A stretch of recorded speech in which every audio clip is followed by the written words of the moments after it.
校特别热热咯，为着要来防止到网络的暴力，台中家父中心来举办着零暴力的推广活动，要提醒儿童青少年，伫咧网络交朋友，爱知影安怎保护家己。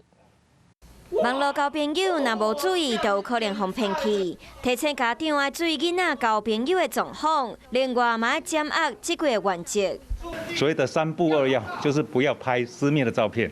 那也不要去分享，也不要去留存，因为留存、分享都会造成可能以后的一些伤害。 社群媒体发达，加上疫情影响，互所谓性别暴力案件增加真多，